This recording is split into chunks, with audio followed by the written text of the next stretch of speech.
and gentlemen, to the PGL Minesky Qualifier Grand Finals. Execration versus Minesky. My name is Hades, and with me, my feeder PUBG duo partner. Finals. Execration versus How's it going, man? Let's see how this intense game goes through. Minesky has been playing excellently well. Those games, they practically did no mistakes. In fact, the draft was really nice. Their, in general, item decisions was very good for their playstyle or whatever they needed for the specific game. But Execration as well, obviously, a TI team. They came third in the C regionals. That's why they qualified and went to the main event, which is awesome. They stuck together as well without replacing anyone. They did change the roles depending on the heroes and who's playing what, but still a very strong team in the C region. But the main factor is, can a new team built around Mushu and all these individually talented players defeat a team that stuck around through TI? That's what I want to see. Same, and this is basically something which I want to highlight as well. Like, between the two teams, something which is worth mentioning is that both these teams, in terms of the way they draft, they're extremely flexible. Both can be extremely unexpected. We just saw Raging Potato pull out a very surprise pick, which was the Broodmother mid, countering against a T8. Yeah, they kind of struggled for a bit, but that game was still quite scary. Like, even the way they run the lanes, you know, they have players which are strong enough, and they play around each other well enough that they can actually swap roles at any time. And the same can be said for Minesky. So this is, you can only imagine, like, for the drafters right now between Jabs and Raging Potato, the kind of mind games which are going on. Like, you can't even begin to comprehend what these guys are thinking. Like, okay, I'm gonna put this hero here, I'm gonna put this hero there. They're not gonna see this coming. Like, instead of being just being 1 or 2 steps ahead won't even be enough just for drafting in this game. Yeah, and we got the Lich opener here. I'm not too sure if they've been picking that often, but it was banned in the previous games in the first phase, and they took it straight off the bat. Necro and Spirit Breaker being taken by Execration here. Aggression, strong laning heroes. But at the same time, we got the Puck, which was also highly contested in the previous game, taken by Minesky here. Be interesting to see who actually plays the Puck, though. Ice doesn't play it that much, right? So it's maybe for middle in most cases here. So Nana would be most likely playing it, because Mushi doesn't tend to play the Pucks normally. Okay, then again, yeah, it feels like the only Puck player we've ever seen so far on this Minesky roster is Nana. I don't think we've ever seen Ice play the Puck. Do you think there's a chance we might see that Wyvern? I want to see that Wyvern offlane again. I mean, if the draft calls for it, like if they have a lot of heroes that, for the enemy lineup that needs to group up and siege and hit towers, Wyvern's the perfect hero. It allows them to delay pushes. It makes it very hard for you to just group up, clump up because of the Winter Wyvern ulti, and the game drags out. Winter Wyvern gets farmed, and he goes for that crazy Maelstrom with Mask of Madness build, utilizing the Arctic Burn and just crazy DPS, especially level 15, because he's got that 75 damage talent. It's so sick to look, because it's one of the offlanes that does the most damage, probably the offlane that does the most damage once he hits level 15 and has those 2 items. I think someone was saying that, for example, I think the first time they drafted it yesterday, where he did 33,000 damage, more than both cores on his team. So yeah, I mean that highlights something. Like you were saying as well, that, you know, if he, and that was even without an Aghanim Scepter, because I remember the Aghanims for Winter Wyvern, you get a basically free flow Arctic Burn until you run out of mana, and that's not fun. Right. The range is sick on this hero, so you never know. This might be the new thing. You know, we all end up we might just all be victim to this White Walker Dota, where we just see Winter Wyvern offlane every single game. But alright, Execration, they're going back for a bit of the game 1 kind of draft. They still pick up the Shadow Shaman with the Spirit Breaker and the Necrophos. I know you talked about this support duo. Yeah, you really like the support duo. You talk about the farm distribution here.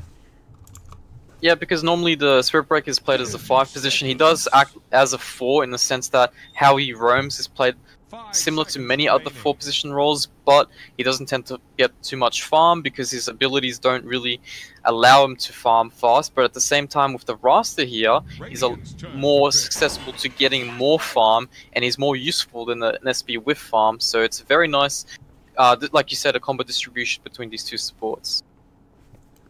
Oh, also, someone was saying that Nando was replaced by Gabby. So Execration didn't exactly stick together after TI. It's a bit of a roster swap. True. Wasn't Gabby Nando was with Clutch Gamers at the time, yeah. Yeah, you're right, actually. My bad on that. No, thank you to the guy in chat. Who was it again? Rexodipus. Okay, but Minesky, they pick up the Clockwork. We haven't seen a 4 Clockwork in a while, actually. Like, doesn't it feel like this hero as a 4 has kind of just fallen off ever since those nerfs? Yeah, I guess to an extent, yeah. But it still does the same thing that it previously did. It's just the thing is he doesn't tend to farm much because he's the hero that needs to go in first and set up kills. So he tends to die generally at the start of the fight after he jumps someone. And most other 4 positions tend to get more farm and be more useful. Like Night Stalker, he's still super aggressive, but at the same time, once he has a few items like a Solar Crest, he does so much already in nighttime. Clock just does not do that. But maybe they have a plan. They have Lich and Clockwork, which are 2 heroes that throughout the laning early game phase of the game, they do so much. They deny creeps, they get so high level. The Clock roaming has a big impact in the early game because it's one of the strongest heroes early, especially once it's level 2 with the Clock, Cogs, and also the Battery Assault. He can solo kill most of the heroes, or even with the help of a core hero, he can secure other core hero kills. So it's a very nice duo in terms of early game presence, which is going to be interesting because Execration's all about aggression. Minesky's not really about too much aggression. They are a little more stable, a little bit more consistent than Execration, but they have very strong individuals mechanically and a lot of experience as well. So it'll be cool to see the early game play from these two teams. Okay, you talk about the difference in aggressive plays between these two teams, right? So let me do a quick question to you. Like, if you had to rate them on a scale of 1 to 10, how aggressive would you rate Execration, and how aggressive would you rate Minesky? Because you said that Minesky is more more controlled. Yeah, Minesky tends to abuse their timings. When they think they have enough either levels on a specific hero that can rotate, let's say the puck's level 6, then they can abuse the coil, set up kills into towers or whatnot. But Execration just tends to move a lot more in general without certain levels, and that's because of the support duo. They tend to use the support duo more often than the Minesky lineup. That's why generally the support duo from Execration tends to be a little more under level than under farm, but at the same time their cores tend to be more high level and more farm because of the movement from the supports. Okay. That being said, in terms of rating, I'd say probably Execration's about an 8 in terms of overall aggression, where Minesky's like a 7. Okay. It's just 2 different types of aggression, I guess you could say. Okay. Well, the Visage comes out again. You talked about how the Visage, how important it is because this hero is so one-dimensional, and when you pick it up. So does this mean this is going to be like a Visage core? Is this like a Visage carry? Because I don't think Mushi... Yeah, I think if it's a Visage core, it's not so one-dimensional because he scales very good and he gives a lot to the team. Like, he can push, he's extremely strong at fighting. At the same time, he can abuse the laning phase, and he's very good against Queen of Pain middle as well on top of that. But if you play it as a support, then yeah, I believe it's too one-dimensional. He needs too many levels to come online.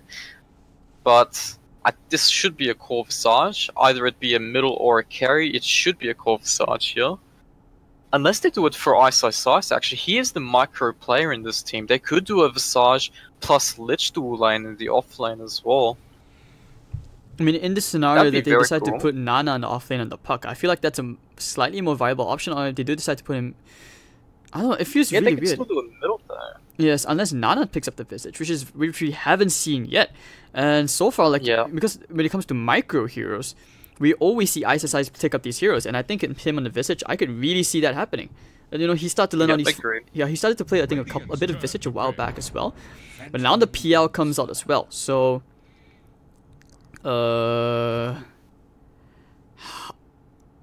Okay, I think the easier question is who is going to the off lane, Puck or Visage, because PL is most definitely going to the safe lane, unless of course they decide to run like an aggressive tri lane and You give like, I don't know, Visage a safe lane or something, a solo lane. Or actually a dual lane. A dual lane would be pretty good, right, for the Visage and the Lich, because Lich can just keep the wave constantly in Visage's favor. And they both get levels because of Lich Dark Ritual Deny, and Visage is quite strong in the off lane if you got like a support that can pull the lane back, because it's quite tanky with the Gravekeeper's Cloak, I think it's called. But now they picked up the PL, so it's either a Visage middle Puck off lane or a Puck middle Visage off lane, dual lane. It's one or the other here. They also have the clock, which gives them early presence in terms of roaming early game, so the Visage can get away playing in the off lane here. And which one are you more afraid of, though? Alright, Ember Spirit comes out. Ember carry, Necro off lane, and Quinapane middle. Ember should be at least. Should be, yeah. But Raging Potato picks up the Queen of Pain, so yeah, it should be the Raging Potato, Queen of Pain mid. Now we see where this goes. Unless, of course, Nana again? Because okay, Nana's Moon. Nana is Moon, and yeah, Ice picks up the Visage, so it's going to be a Visage offlane. And one thing, I like to point out that he's been playing a lot of these slightly greedier heroes in the offlane. Yeah, I guess the Winter Wyvern as well can apply to be so. I mean, Naga... They all tend to be like very good heroes with items though. Like, they're not heroes that you get a blink and then you gank and that's all you do, like Batrider for example. Because even in the Batrider game, he didn't even opt to go for a blink tagger. He went for a drums into Midas, into, was it BKB afterwards? Crazy. But yeah, this game, Visage, so... Also a hero with like a little bit of items, he can just solo kill, he can push, he can farm fast. So. But granted, it's like Winter Wyvern. Yeah, but you do realize that if you observed, at least from the past few games we've watched Mushy play, he's actually taking a less farm-oriented role, where I think this is where how the safe lane usually plays right now, where you actually do end up getting more active, going around the map. That's what he's been doing. Like, remember we saw that Luna, and he stayed in the safe lane, got his first few levels, and next thing you know, he was going around rotating mid, he was rotating to the off lane, even going for smoke ganks with the supports. And if you look at Ice, he's happy to stay in the lane because he knows in a one-on-one matchup, when the supports are forced elsewhere, he's going to have an edge. Because in C right now, he's arguably like the best offlaner right now. So what do you think? Like, how do you feel about Minesky playing this? Playing this around to a certain extent. It's almost like kinda like Alliance, where they play around the offlane, letting the offlane get more farm priority. I mean, I guess it really depends on the enemy lineup and what you have as well. They do have Lich to deny the offlane creep here for the Visage to actually work, and obviously the Clockwork has so much early game presence that they can afford to pick more greedier heroes in terms of offlane. But at the same time, I think it all comes down to fighting, and generally Ice's heroes are, like, for example, Winter Wyvern, Visage, even Batrider, the way he built it, is all about getting enough damage in a fight and being a threat that you have to deal with, because if you don't, then he just dishes out too much for a hero that I think is too greedy to be played alone in the offlane. They just make it work, I guess, based on the laning and their individual mechanics. For example, Ice has been normally a very creative offlane player. He's been playing, well, Furin in the past. He was extremely good at Furin in the past. Then we had the Timber Soil. Now we see Winter Wyvern Visage. That's pretty awesome. I mean, so I guess it really depends on the player, really. You also could say that he's basically like a gaming genius. I mean, he's done stuff in Dota which not many players can actually accomplish mechanically. Like, even using his treants to constantly body block. I think he started that, and the way he uses it as well to scout. Like, even in Broodmother, do you remember how he played it like StarCraft? He would like take his spiderlings and distribute them across the entire jungle, and he would have entire vision. You never needed wards. Like, you only had to. Then your supports could basically work the other half of the map, where you basically had perfect vision most of the time inside the enemy jungle, which was quite sick. But okay. Yep, that's right. He does have a past history of StarCraft 2. I believe he was like, what, Grandmasters or Masters in it before as well? I think it was Grandmasters. He actually considered going pro in StarCraft until he entered National Service, and that's where things kind of changed. Then obviously, I mean, we thank... In that case, the Dota community should be somewhat grateful to Singapore's National Service, We do get to watch the troll, which is Ice, dropping items in front of people to cancel TPs. Hoping they cancel TPs. I mean, I don't know. If I tried that in a pub, I'd probably lose my items because the enemies would be like, I don't care, it's worth it. No, you're just judging me now, aren't you, Darcy? No. Just a little. No. Just a little. No, yeah. Right, so meanwhile, Execration having a bit of PC issues, probably went to restart the router or something. But yeah, huge shout out to all you guys in the chat. So hope you guys are gonna enjoy this finals as much as we do. And once again, I'm Hades and this is Godot. Or do we just call you Godot? Mr. Jose? No, I think Godot is fine. Godot? Yeah, Godot? We lost, boys. Why? Alright, so what happened? Oh, they're restarting the router, yeah. is it? Okay. Okay, how about, since we have some time, let's do some conspiracy theory crafting right here. Oh no. No, it's about the two new heroes. What do you think about the two new heroes coming out? Close your ears, mute the stream right now. Yep, go on. Okay, Armadillo? I've gave them a warning. Yeah, okay, so Armadillo you're talking and what's about the the other new one? hero? Yeah, the new heroes. Like, what do you Like think? a little fairy looking. Little fairy. Is this gonna be like the new Io? Like, no, I think she might be a mid hero actually. There's been so many like new heroes that I played as a support. For example, Oracle, Winterwoven, one of the more later heroes, and they're all support heroes. So I'm assuming this one might be an actual mid hero, like a burst maybe, or like a damage over time burst hero. Not too sure. I hope it is a mid hero. They need some more new mid heroes. well, that's true. I'm getting sick of playing the same stuff. But what about the Armadillo hero? That hero actually looks like a really good ganking hero. To a certain extent, it kind of looks like an MK a little bit. When I saw the video, it kind of reminded me a bit of Earthsprit, except he gets to roll even further, even longer, maybe a bit quicker. Yeah, he might have more damage as well. That's why I was thinking he might be a little like MK in the sense that he's going to be squishy, maybe, I'm not sure.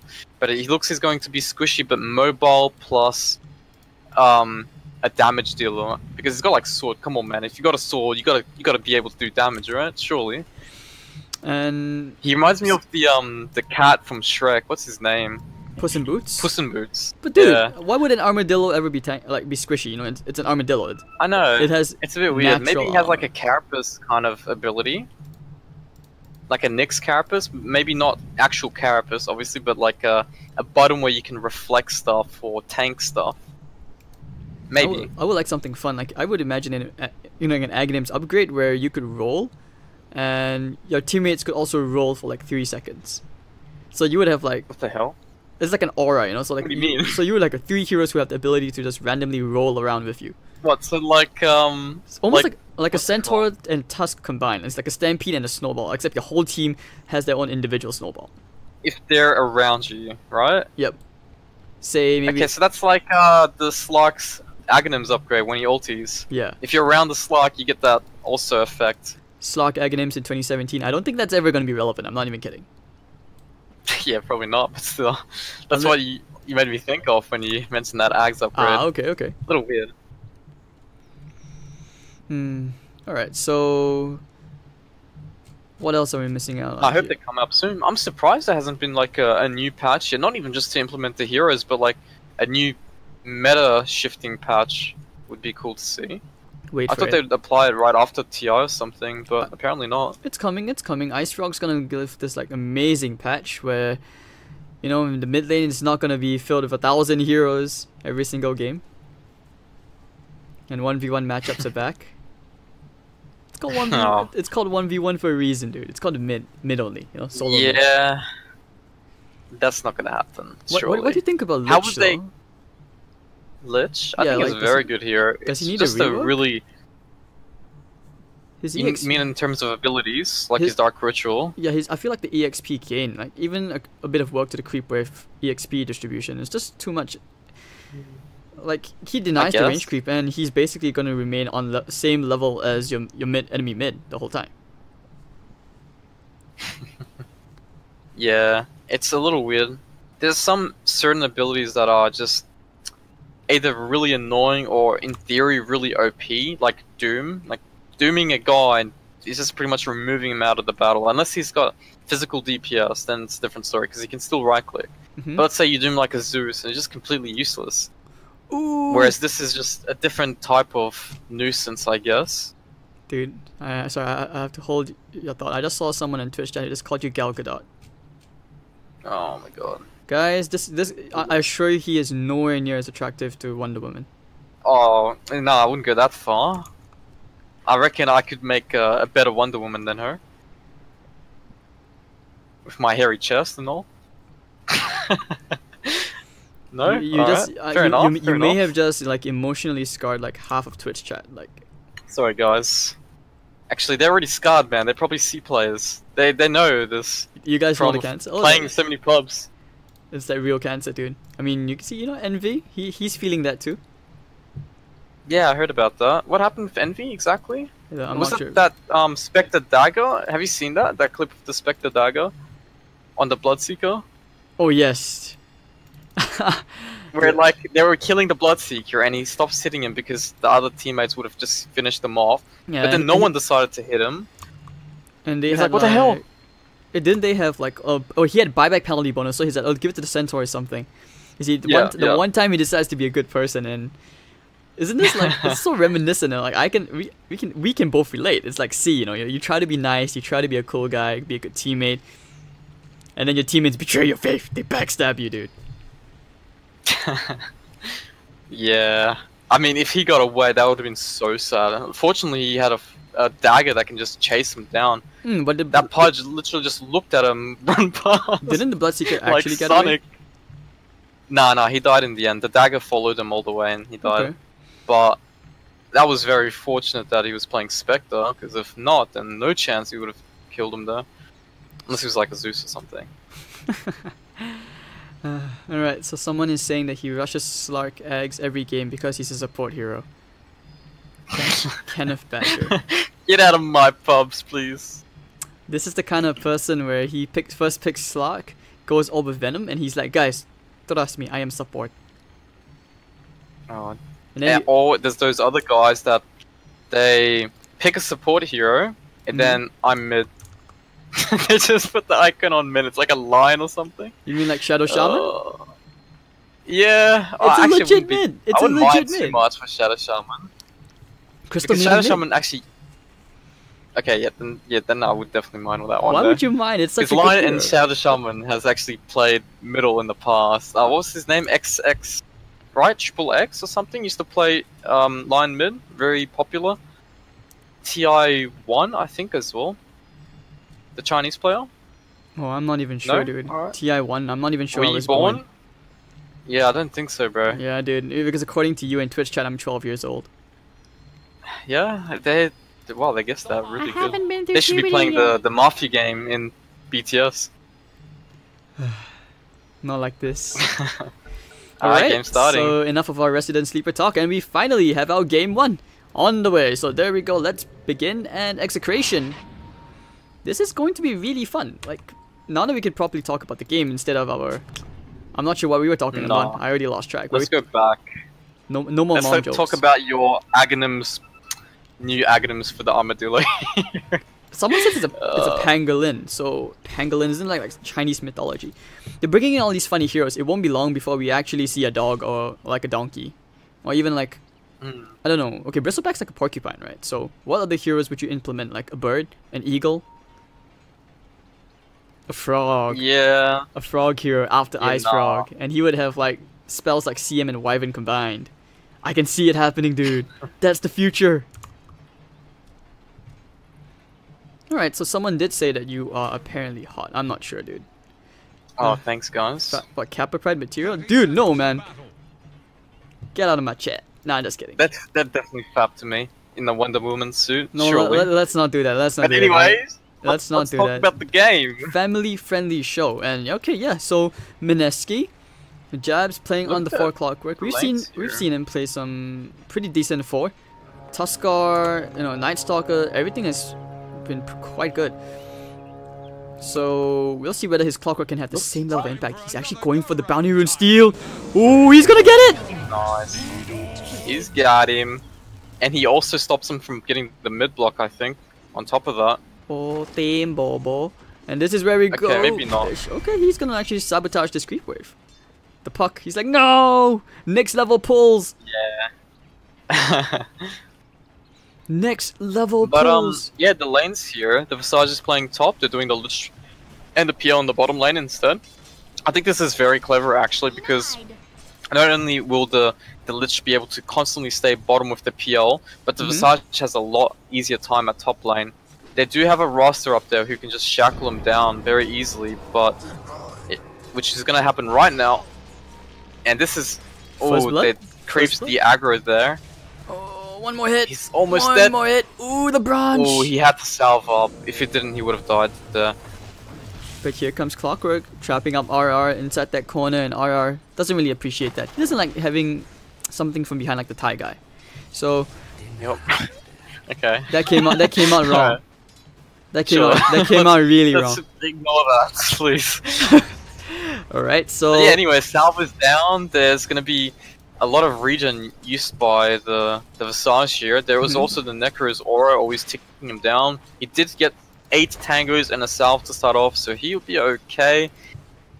But yeah, not really the ideal start he wanted, that's for sure. He's in trouble here as well again.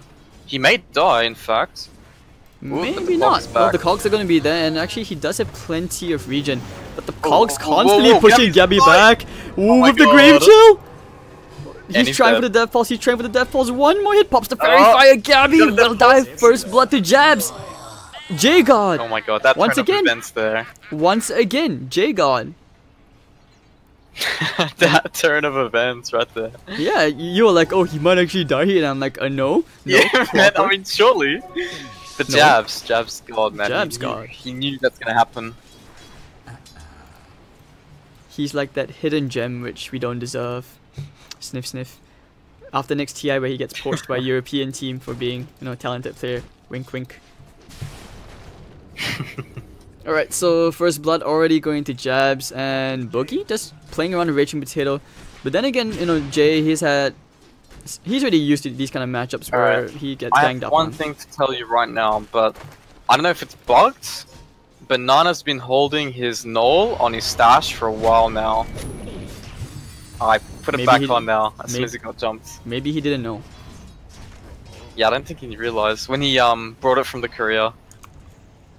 Maybe he's just getting himself a handicap because the game is too easy.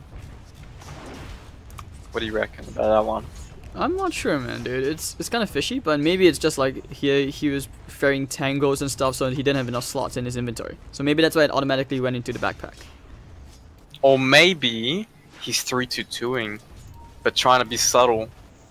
What does the chat think about that one there? Dude, also now you're catering to chat. Okay, I see what you're doing. I see what you're doing. This is how you make a Reddit thread. Darcy with the conspiracy theories. But racist. Are you racist? Is it because they're Filipino? He's not even Filipino, he's Malaysian. What the hell? I didn't say anything about the Filipinos. Dude, you're racist all around, you know that. Hades, what's going on? Let's talk about the game. No more of this, please. He actually gets bashed out of his own cogs. And they're gonna farm the goal, and he's he's taunting them. J-God's taunting them. This is what I was saying about Execration supports. They tend to duo roam a lot, and that means their carries, well, their core heroes in general tends to get a lot more than they should, but they just become very underleveled. And we have a level 3, level 2 SB and roster going on right now, but at the same time, Nana's owning middle. He's a half a level ahead of the Ember already. We got the Lich and the PL constantly playing bottom. The Queen of Pain only has 8 CS to 22 of PLs. On top of that, the Lich has denied a lot from the Dark Ritual. Indeed, sacrifice. Dark Ritual. I think that was Dota one. He's only level 3 right now. Yeah, and if you're Raging Potato, how do you lane against this? I guess you content yourself with whatever levels you can get. You can't CS if the wave is automatically always going to push in just because you don't have the range creep to farm. And there's a ton of EXP not going his way. Otherwise, he should be higher level than the PL. And this is what I was talking about. At the same time. Yep. Same time, the Visage has got 20 creeps or 19 creeps already. He's level 5 to the level 4 of Queen of Pains. So once he hits his level 6, that's when he's going to start striding and he's going to be able to get kills. Top lane though. They have the Hex. Looking for the Shackle as well. Should be another kill. And will he finally die here? Yes, he will. So, okay. Meanwhile, bottom of the middle lane, they actually do get a kill onto James as well. Yep, they got the DD on Nana there with the coil, secure the kill. Lumik coming in. Oh, taunt, that's right. Taunt him more. I don't think he should be taunting here. What, do you really want to taunt? Do you really want to taunt? He has an orb. Oh, actually gets the kill with the double damage. Taunt more? Quick, where's the BM pause? Oh, so uncharacteristic of C Dota. You know that you wanted to see that, Darcy. No, never. Right, James. Oh, James! Oh my god! He got 3 kills with that same DD rune. Oh my god, Raging Potato. And they rotate middle as well, and they get nothing. They got phase shift here, so he's not gonna die. What? He's actually gonna get out. Alright, so... Yeah, I don't know about this. I don't know about this as well. And they have the bottom some early aggression by Execration, but individual skill just showing off that mechanically the players from Minesky are just another level here. Getting 3 kills in a row with the same DD rune. And then forcing rotations and not even getting a return kill either. Now look at Jabs here. Looking at the SB, he gets the cog. And he should be falling down here as well. Needs one more hit. Nice pushback. Jabs, dude. The taunt. Let the battle of the taunts begin. And once again, James forced into the jungle. I feel like we've seen this before, regardless of whose Ember it is. They just always end up being forced back into the jungle. So, you know, Mushi getting free farm despite laning in the off lane as as your carry, which is weird. Yep. And that's the thing about Lich. It facilitates your lanes a lot more than any other support. Just mainly because you can deny the enemy core and you can also bring the lane back at the start, which is a big advantage. And looks like SB is just struggling to find any kills. Visage has his level 6. He's got 3 levels on his Gravekeeper's Cloak, sorry. So he's going to be extremely hard to kill, especially with the 2 birds that can potentially just stun the incoming ganks. He can always disrupt the Shackle as well if Rasta tries to gank him again. Middle lane, we got the phase shift orb, which is impossible to kill. The SP can't really go middle. And then bottom lane, the same thing. PL can just dodge the charge with the doppelganger. So where does this SP go to achieve kills? The jungle, with the Iron Talon. The only thing he's going to kill are creeps. So you're saying he should join, what, James in the jungle or something? Gank those creeps? I mean, according to Reddit, yeah, it's about farming, isn't it? So... True. But not sharing farm. They're not sharing the farm, dude. He can farm the other side of the jungle. He can farm the left jungle, and James farms the right jungle. Okay. Perfect farm distribution. And then maybe you put like Necrophos back into the safe lane or something. It works out. Looks like Nana's rotating towards the top. They did spot him with that wood, which is about to expire in the middle lane. Jabs now covers the middle lane to try and get his level 6, but James, I mean, he doesn't have his shield, but if he does, he's going to try and bully out the clockwork here. Nana will return back to middle, but I mean, he's in no rush to actually find picks. He's got an 8-minute veil and already got 900 gold on top of that, so he's having a really good start, especially with that triple kill he got before. Sometimes things just don't go your ways with these rotations, and this is I don't even want to say the calm before the storm, but it feels that way because he's already halfway to a Blink Dagger. Great CS, top of the net worth, no surprise. He's doubled the net worth of the Ember Spirit, and ISSI is just having a really, really relaxing time top. I mean, besides that one death, but they used the scan, and they know that Jabs was kind of hanging around. They stand the Shadow Shaman top lane, but bottom lane, Raging Potato, we're still waiting for him to, I don't know, make his next big play with the Sonic Wave. Yep, they do end up making a smoke play here. The Puck and the Lich are heading towards bottom to try and secure another kill on the Queen of Pain.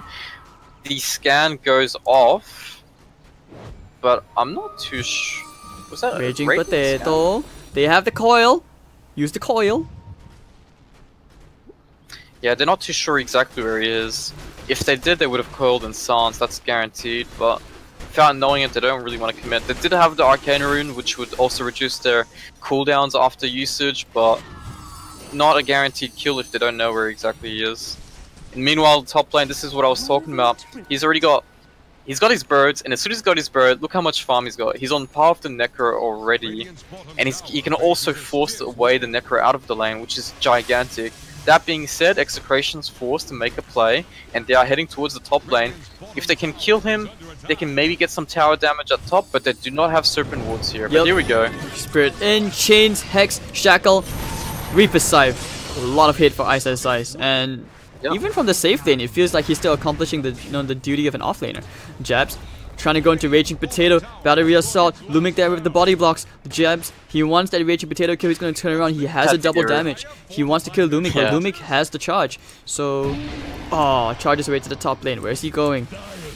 Serpent Wards are up. They ended up bottling up the Shadow Shaman when he got this level 6 from that kill, and they will be able to maybe get this tower here. They're going to try and kill with the Familiars, they attack so quick, but tower does still end up dying.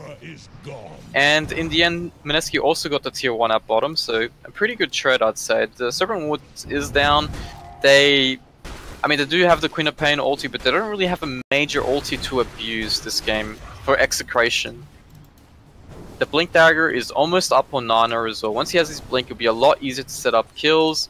They can utilize the birds as well to go with him if they decide to do so, but in most cases, I think this Visage will just mainly be playing alone and putting pressure in the lanes where he can push very fast. And it's very similar to how he plays his Winter Wyvern as well.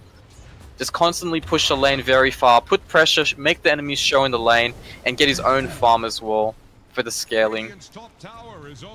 And as you can see, he's going for a hood. He's almost got a hood with the medallion on top of that. And that's going to help him against the Reaper Scythe. We saw before how strong that is. It's going to suck up a lot of that damage. So, okay, let's talk about a bit more about this, about this Visage. Like, the Visage call, how does this work out as a hero in general? Because some people are actually asking, like, not many people have seen this before. Like, I think maybe because you've played it a bit, I think Gods plays it quite a bit as well, up to like 6.2k or something, so I'd be interested to know more how this Visage call works. Well, pretty much Visage is a heavily teamfight based hero. He's just too tanky and it dishes out too much damage. That's why he's going for the hood here as well, because he will be the primary target. Meanwhile, RR gets caught by jabs and dies. Good hook shot from jabs. So yeah, as a 4, he's had quite high impact. He's higher net worth than Raging Potato, Lumic, and RR. And okay, yeah, but back to your point you were saying about the hood on the Visage. Yeah, pretty much you really just want to be a threat in the fight, and looks like Raging Potato also going to nowhere to run. Fall down. And he's gonna die here with all those stuns. So Nana getting himself another kill. This is a great game for Nana. This guy's on fire at the moment. Yeah, he's really snowballing for that start he had. He's got his Blink, he's got his Veil. 13 minutes in. They've almost got all the tier 1 towers down, which is probably going to be their next move, the Visage, after they clear out the mid lane. But, there has to be a response from Execration. Their scaling isn't... He's found RR alone inside with the Battery Assault. But... Ooh, they cancelled the TP on RR. Cheeky play. TP. So space created to bring in all these heroes. He's going to do whatever damage he can. But the puck's coming in. Here we go. Nana. Ooh. Alright, he blows up James. Might think about looking for more. Mushi even gets a solo kill here onto Gabby with that Diffusal Blade. No more Shroud. He also brought the his boys, the Familiars as well. Came in down to support Mushi. So looks like the birds are now starting to actually play a more of a ganking role. He can always just farm one lane and send the birds somewhere else, so he's quite flexible in what he can do. And he's covering the far lane as well, the danger lane currently. What I would like to see though is some deep wards. We do see one in the middle lane from Minesky, which will be now just spotting out both the Rasta and the Necro. They'll know where to go, so Puck heads on straight to middle here. He does have an invisible bottled up, and he tends to use it now. Going straight for RR, takes care of him and just orbs back out with style. Alright, this Puck is getting out of control. These wards is a problem. Yeah, if they can spot these enemy rotations, the Puck can do whatever he pleases. Already, it's pretty hard to actually kill the Puck in this kind of game, but on top of the warding from Minesky, it's just impossible to find a pick-off. And here we go, another smoke play. They spotted out the Necro just briefly there. but they're going to go towards the top. Maybe they saw the Ember, I'm not too sure. Yeah, I'm not too sure if they actually spotted the Ember there, but they're heading towards top. They're assuming that someone is up there. Looks like they're just gonna head into the secret shop area, so maybe they didn't know. They just wanted to just check things out, but they actually might end up finding James. Okay, maybe not. He TPs to the mid. Another deep ward here. Jabez could use this chance to play it down, but yep. Okay, they didn't see the smoke, so now Execration, they will try for a smoke play of their own 3 heroes. Mushi is actually in the same general direction, so he has to be very, very careful. Yeah, and just backs off straight away. He's behind the tower. He might just stick around because they don't really want to give up towers. They can definitely fight for these towers. They have the advantage in terms of team fighting. So Mushi now going to send some illusions to drag out. Mushi chains. He doesn't have a doppel. Alright, Reaper Scythe to add more spawn time to Mushi. 40 seconds without the PL, and that's a big priority target kill. Top lane, they're gonna get some damage onto the tier 1. And okay, so there is a bit of breathing space, at least for Execration, as they will also go for their own trade and take their tier 1 tower.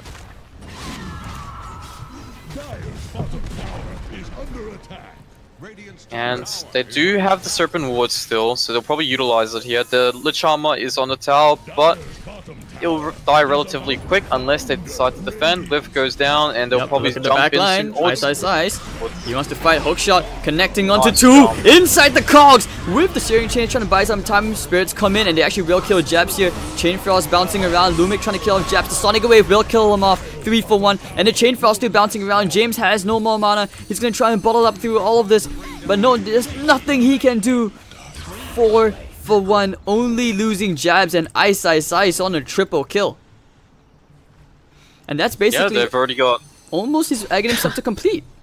He just needs one more component. To say, one piece off now, and that's it. And he's just so tank. It's just, even if they were to commit every single spell on him, if he pops his hood, it will be extremely hard to kill him. He's got the Lich Armor to begin with. He's got the Medallion Armor on top, the hoods, barrier, so I mean, even if they kill the Visage and commit everything on him, there's so many other heroes to worry about. One other thing which I feel they are missing is also physical damage to deal with this PL. Maybe they can go into that old school Ember Spirit, you know, like Battle Fury, all that stuff to try and crit all these illusions down, but oh, Raging Potato! He cannot jump out of this, but James is there to try and save his, save his buddy. Mushi, he wants the potato. Might get killed still. He wants the potato with the Spirit Lance. He gets to kill James. Tried to bottle his teammate, but over. Here comes J-God, or Tactical Feed. Oh, actually pushed out of his own cogs. RR, not gonna die here. Just kidding, he will. Lumic's running out of mana now as well. He doesn't have a magic stick, so he can't charge away. He has an infused range up, but he's dying anyway. Look at Jabs, he's just here for the earn charges, and they get 2 kills top, make it 3. And they only lost like 1 hero, right? In the meanwhile, they also secure a tier 2 at the bottom lane.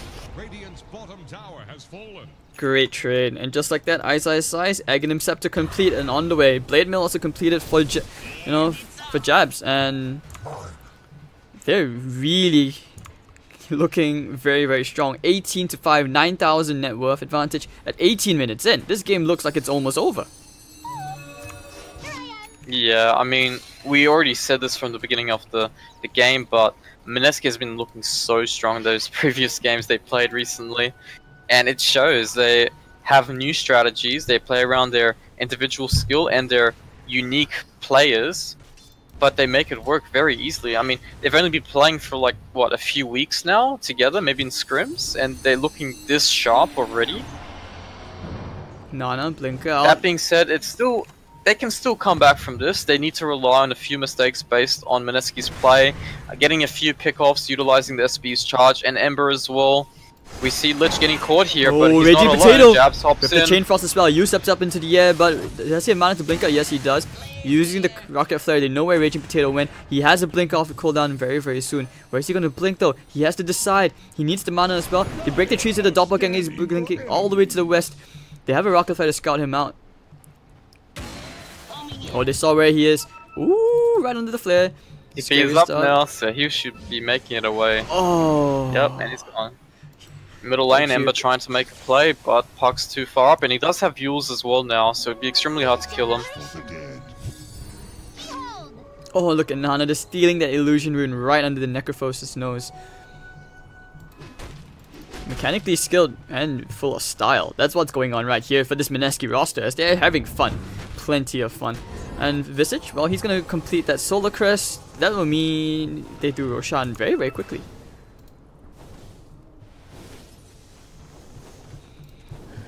Alright, so how do you see, you know, Minesky closing out this game? Do you try to take the tier 2 tower first, or do you want to like, do Roshan? At this point, they should just get all the tier 2s, unless they find a pick-off. If they find a pick-off, then they can easily do Roshan. However, if they decided to just go for Roshan, I think it'd be very hard to contest regardless. They do have the Solar Crest, they have the triple birds, they got resummoned soon off the birds in case they needed to just finish Rosh very quickly, and yeah, it seems like they're just going to go for it. They're not really afraid of Execration right now because they know they can't team fight into them. Therefore, they're just going for this kind of play, which is not that greedy at this point. Yep, Mushi's got his Aghanims pick up, so we're going to see a lot of spam clear off the PL. Oh, middle lane, they want to try and fight it. They know Necrophos is there, laying out with the Grave Chill. I mean, it's a sole assumption, and alright, takes a bit of damage, stunning up Raging Potato. Punk. Whew, that's a huge chunk of HP gone. Using the ATOS, they really won those birds. Hookshot coming in, this is where they try to initiate. Serpent Watch to try and trap him out. Actually, not really, just kidding. Off the mark. And now keep trapping up RR. He's just isolating the Shadow Shaman every single time. Cogs is going to push him back. And if the Sonic Wave coming out, Jabs are finding the eye. Chainfalls actually will finish him off. And now still bouncing around. Down goes Lumic, 3 for 1. And they're going to clear off the Serpent Wards very, very nicely. Over the backline, Nana, he's already silenced up Ember Spirit with the Diffusal Blade. Goodbye. Spell Shield, goodbye life. 4 for 1. And they want to go for Raging Potato. Doesn't have a blink yet, but hey, it's alright. They decide, let's just go for the objectives. Maybe Raging Potato really wants to die here. That's why he turned around. But he's actually not going to blink out and TP. Oh my god. So, okay. They actually do go back to the fountain, heal up, and they can go straight back to the Rosh Pit. Yep, I mean, they still have the birds as well. He did resummon them, but at a good cost there to get the extra damage out straight away. And, I mean, they're not really ulti dependent. They do have the coil, which is a low CD ultimate in comparison to other ones. And the Lich as well is not really a necessity at this point. Oh, there we go. Nana lane, though, can he does get one stun, but now Nana's in trouble. Oh, he needs to get out. Oh, he actually will get bashed. Raging Potato getting the wicked 6 streak. And this is where Minesky, they have to retreat. But the Spirit forward looking for the Searing Chains. This is where they have to fight. This is where they have to win. But the birds stunning them up for 1,000 years. The Soul Assumption doing so much work. And now the buyback comes up from Nana. Oh, Ice, and NB both getting a kill each. And over the back, Gabby, the double coin from Nana and demolishing the RR. And Gabby will also die. Yep, so now this is where they're going to kill Raging Potato. Well. It cost him a buyback, but Raging Potato fleeing all the way to the east. And great stuff, worth the buyback there for sure. He just keeps getting away. Yeah, that's definitely a worthy buy out there. I mean, he secured 2 kills there at the end, and they get the Rosh anyways afterwards, so... Like, he does keep getting away, but at the same time, is that really a good thing? Like, I don't know, man. I feel like right now there's... I'm not even sure whether it's a lack of damage or is it a lack of control. Because this PL is getting out of hand. He's gonna have that 2nd level Diffusal Blade and Boots of Travel. And Mushi they do lack damage in the sense that they can't really burst down the Visage, the PL, and kill the Puck because they're all mobile heroes with escape mechanisms, or they just have very high armor / resistance, like the Gravekeeper's Cloak. So it's not the fact that they don't have the right heroes to bring them down, it's just they don't have the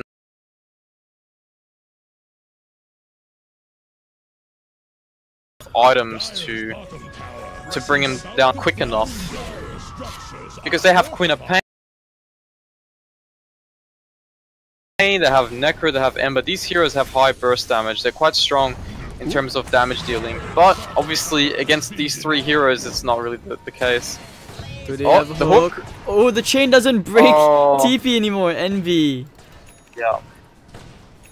And Jab is blocked by the creep wave, otherwise he would have tried for the hook shot. Really unfortunate. But okay, you know, they do get the tower deny at least, right under Raging Potato's nose. So very, very unfortunate. And okay, 26 to 7, 10k net worth. Minesky getting very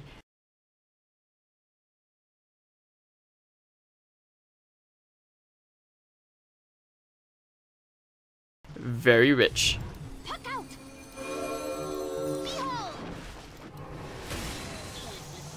But yeah, I mean, the Queen of Pain's opting to go for a Hex build up this game to try and catch these mobile heroes such as the Puck and the PL. But at the same time, we got the Aegis now in the PL, and looks like Nana finds a hero. Alright, wow! Oh, yeah. And they're going for more. Oh, Blink to break the hook shot as well. He's pushing got his back. Hook here as well. They need the silence. They will use it. The Yosep is going to be there. Do they have anything else? Battery Assault, stopping Raging Potato in his tracks, and NB getting the kill. But still, that was the jab show right there. Timed perfectly on all his spells. This is like hunting season for Minesky, man. They're just going around getting kills everywhere. Great stuff, and on top of that, like, jabs. Keeping, like, you don't even talk about hunting control. These guys are just playing their food, you know. This is like a T-Rex hunting the map, saying, okay, let's just find the sheep. And Execration, there's very little they can do to avoid this onslaught. So now they're going to try to push to the high ground. They don't even need anything else. They have all it takes. And because of the Visage Familiars to take care of the Serpent Wards, look at how much farm they're giving away. The placement of the wards were a little weird there. They were too close to the tower. But at the same time, he needs to drop them regardless. Gabby, and here we go. They got a nice searing chains Ghost Shroud's not going to save you. Chain Frost bouncing around. 1, 2, 3. 2 dead. Satu, dua, tiga, and all mati. Alright, all gone. Right. Bye-bye, Shadow Shaman inside the cogs. And now the spirits forward. Sonic Wave maybe killing off jabs. Not really. Everyone's really low. Mushi wants to keep on going. Actually, blinking onto the backline. Raging Potato. He really wants to get the kill. But Yu sets it up into the air. And Raging Potato with the nice timely silence. 4 heroes down. This has to be the GG. Queen of Pain and well buyback. But with no Sonic Wave, nothing to do. Nothing to see here. And that should be the melee barracks down. Maybe even 2. Mushi still has Aegis. Yep, I mean, there's no reason to... They want to keep on going. How long's the Aegis for, actually? Oh, now it's gonna pop. It doesn't matter. But okay, they do get the bash. NB goes down. Do they want to fight here? Doppelganger goes straight for Lumic. Mushi, he's nowhere near done. He wants the support. He wants RR's blood. RR, he's about to die. And yeah, Mushi getting the place. Do they think about going in for Gabby? Alright, now they want to go turn it around for Raging Potato. Mushi's not nowhere near done. Lumic's gonna die here as well. Can they purge off the Necroforce? They do have the Maelstrom and the Ember here to clear the illusions. A lot of damage, Soul Assumption and Gabby. Alright, so they actually just back off. They don't want to overextend. They can just go for the shrines and Minesky. Alright, 19,000 gold lead. They just tore a whole new hole in Execration. Yeah. I mean, at this point already, they're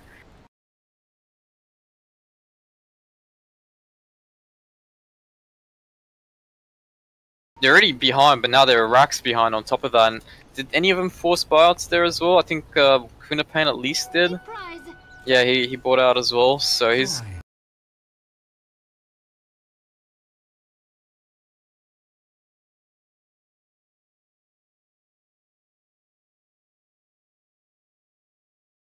gonna be very far away from his Hex that he was trying to go for. Right, Dagon being purchased by the Puck as well now. He's going for the Dagon 5 and he got the gem 2. Oh, that's really big. So this is basically what we call the pop stop.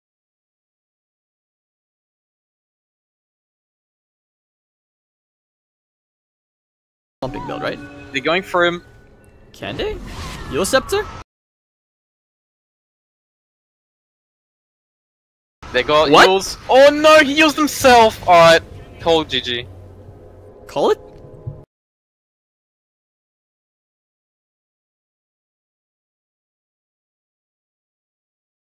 He's tilted? Oh my god. Yeah, I saw that. I was like, it's like, Yules? Cancel? And what? I thought he was dead for sure there.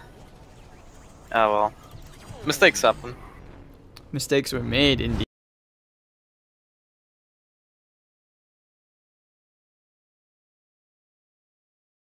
And alright, now they just go straight to take out the shrine. Increase their gold lead. Heart on the way for Mushi. This guy is big as to deal with all these super farmed heroes on the side of Minesky. And Execration, they're gonna try to take the tier 2 tower, get the trade, whatever, anything. Just some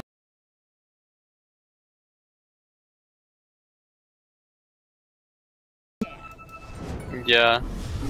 I mean, at this point here, they can wait out the next Roshan as well. It's 3 minutes in. Oh my god, if he had the Dagon, if he had the Dagon, he would have got Ember. Jabs wanted the Dagon as well.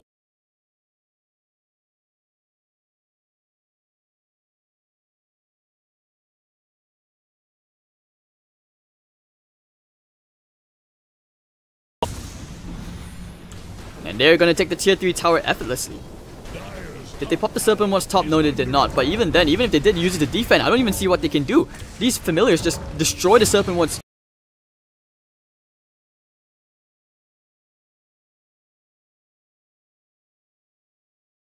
To pop it now. They have to defend the base. Raging Potato blinks all the way back into his own base near the tier 4s, but that's not going to save his tier 3 tower.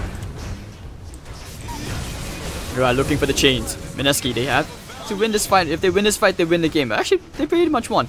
And okay, ATOS is going to be used, but Doppelganger's away. Ponk, and Raging Potato. Great micro. Well. And Lumic just going to be free gold. Spirits all the way onto Jabs with the Reaper Scythe. They will finally kill off the pesky Clockwork.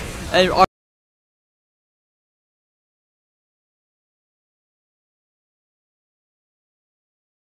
are gonna get demolished by Nana once more. Nana just played like they did end up getting Jabs there.